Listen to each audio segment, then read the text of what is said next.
everyone. I need to talk about Tidal Blades 2. And the funny thing is I didn't even intend on covering it for this channel. It just happened to be that after a long period, over a year of our forays into Frosthaven, and then we played a bunch of Sleeping Gods, our campaign group got a copy of Tidal Blades 2 that wasn't meant for this channel. Just one of the members, Mike, friend of the channel, ended up backing the game and we played it. And I expected, for reasons I'll get into in just a moment, not really to think that much of it, but it turned out there's a lot going on in this game that's worth chatting about. In fact, I've been taking notes, which isn't totally unheard of for me to take a bunch of notes as I'm playing games for coverage.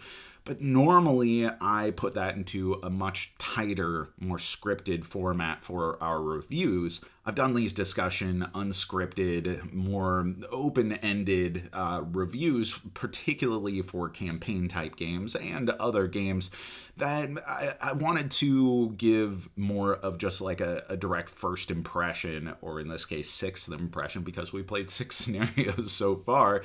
And, just kind of give the highlights of what I really like, what I thought was interesting, what I didn't like about the game, and then just some final thoughts. If you like this format, great. I intend to continue doing that for more campaign games. In fact, I have a lot to say about Sleeping Gods Distant Skies and have been thinking about doing this. It just happened to be that Tidal Blades 2 is the new hotness, so I figured why not put up a video.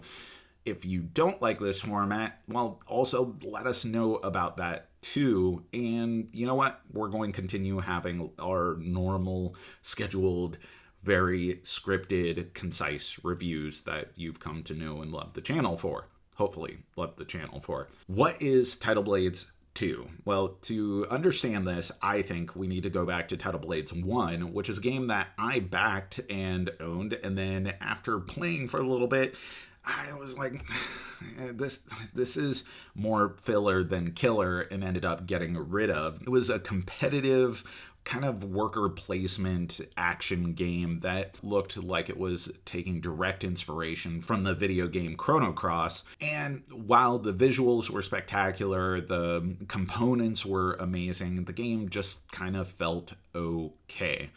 And because of that, I didn't really pay a lot of attention to Tidal Blades 2, but it just so happened that Mike got a copy and was like, hey, let's play this as the next campaign game that we play. So the game format is now a cooperative, campaign-based, tactical miniatures, adventure combat game, very inspired by Gloomhaven, particularly Gloomhaven Jaws of the Lion.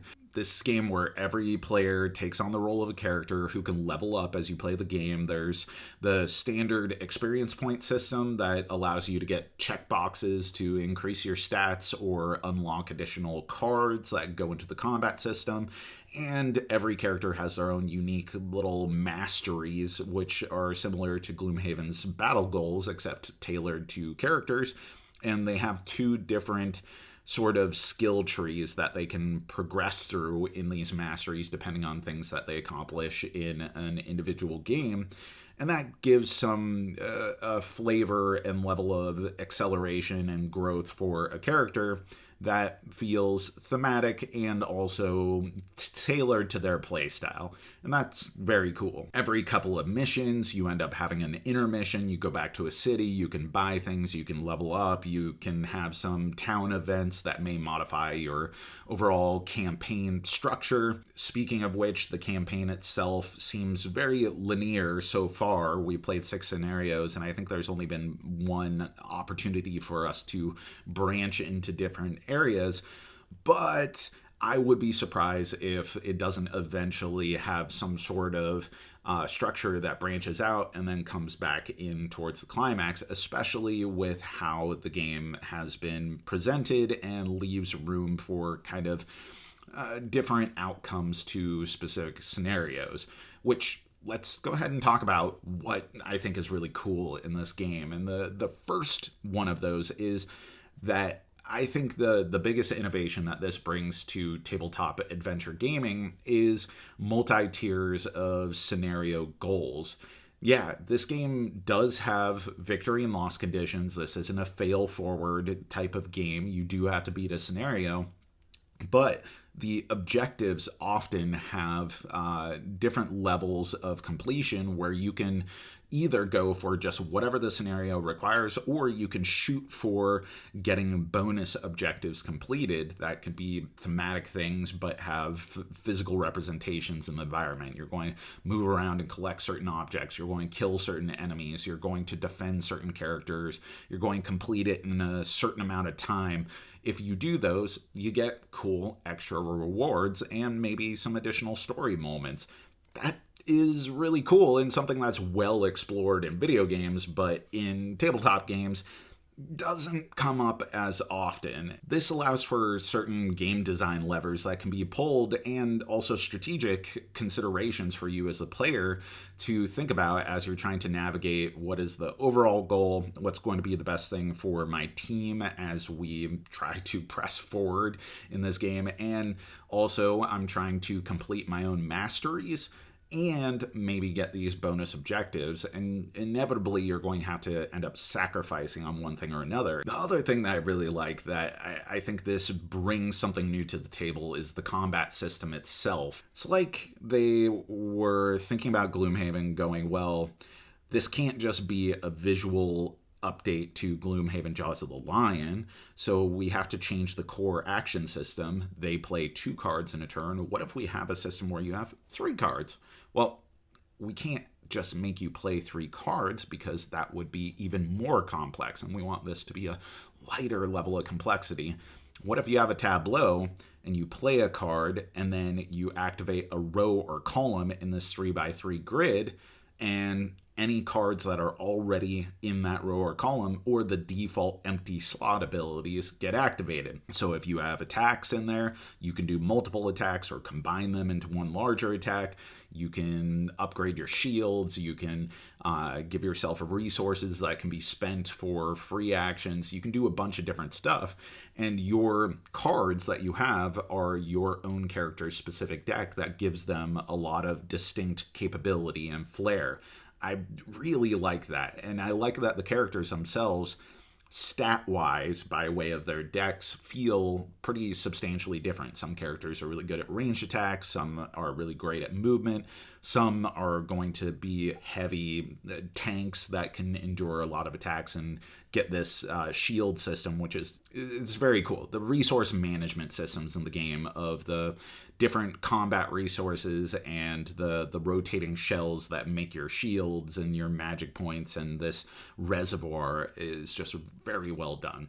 But the cards themselves, as you play, if you complete a row, so you ostensibly have a much more powerful turn because you're activating 3 cards, then you clear that row. And so the game becomes, how do you play into your 3x3 grid, taking advantage of as much space as possible without sacrificing a row until you really need to do it with a really big action, and then you're building up again for bigger and bigger actions. If you play it smart, you can play a lot of successive turns with meaningful actions, and it gives you a lot of options because you're not defining where a card is put into one of your slots until your character's turn comes up in initiative. But what I really like about this grid-based system, in addition to it just feeling cool to put in your card and feel good about the actions that you took and to build up and have it actually pull off in a meaningful way, is that the game does take advantage of the sort of game design elements that this leaves the opportunity to be played with. As you take damage, you can eventually get to a different tier of where you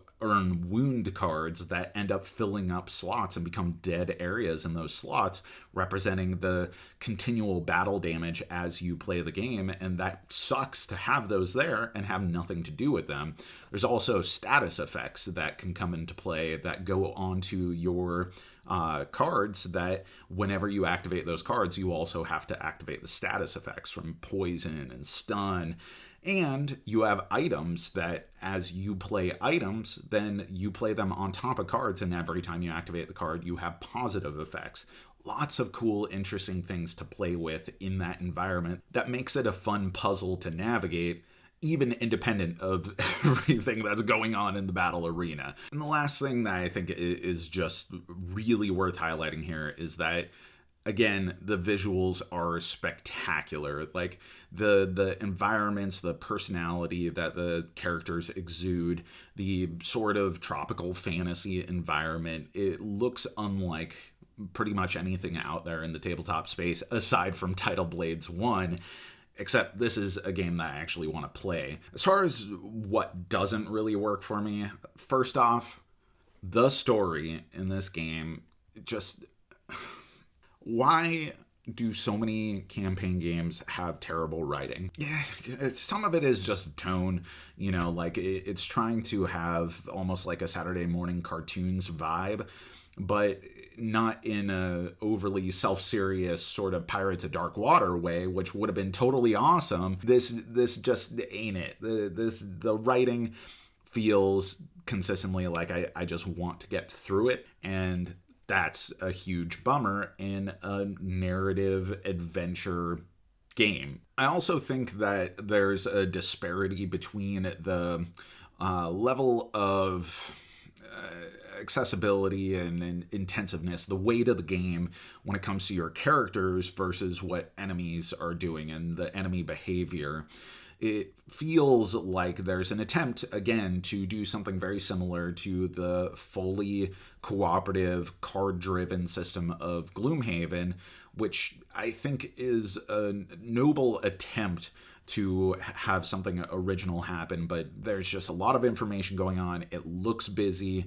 The boards for tracking enemy health, it just feels like it's going for too much, and it could have been dialed back a few notches to make it more fluid and a little bit more in line with the weight of the rest of the game. Lastly, I just feel like the characters, while they're cool in design and in aggregate, like in totality of all of my characters' stuff, feels cool. There's just not enough direct personality, passive abilities, cinematic moments of what my character can do with their cards, with their effects. Instead, it feels like every character is more or less defined by general tendencies than what their actual fighting style is.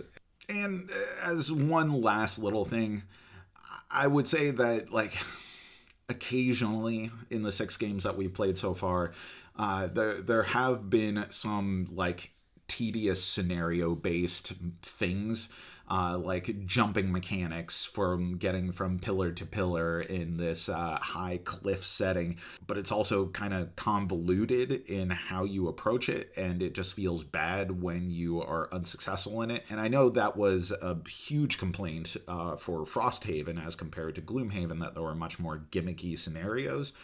I wouldn't say these scenarios are inherently gimmicky, but sometimes there's one-off rules or specific things that you got to do that are this could have been baked into the game a little bit better or been a little bit more predictable. But aside from that, my overall experience has been very positive with Tidal Blades 2. So much so that I was like, man, I wish I had gotten Tidal Blades 2. I mean, granted, I already have way too many games. I don't need to own more games. You probably don't need to own more games, but nonetheless, I'm glad that we have it in our play group, and Mike has been part of our campaign group for over a decade at this point, so I have access to it, and I can play more of it, but I definitely had a little bit of oh, man, I'm glad someone got this, because I totally would have slept on it. And because of that, it made it so that I wanted to share this with all of you. Overall, my thoughts on the game are that it's really making good on what the promise of the visual identity of the first game was. And probably, I think this would be a much more celebrated series at this point if this were the debut of Tidal Blades as a concept. And I really like that it has taken a lot of the things that were done with Jaws of the Lion and Frosthaven and other cooperative games out there, and distilled it into its own thing that feels weight-wise somewhere above Gloomhaven Jaws of the Lion, but below certainly the main title, Gloomhaven Games. Has a completely different visual identity than everything else that's out there. Is fun, accessible, exciting, and does it with a ton of style. So those are our thoughts on Tidal Blades 2. But I don't know. What do you think? Have you played the game? Have you played the original Tidal Blades? Were you expecting to like this one?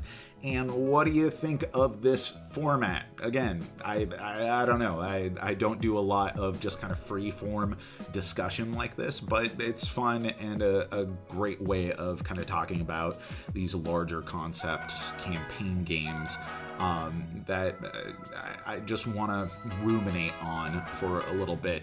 Put it in the comments, and as always, thanks for watching, thanks for supporting, thanks for being such an awesome community. You know that I've been Jack for the Cardboard Herald.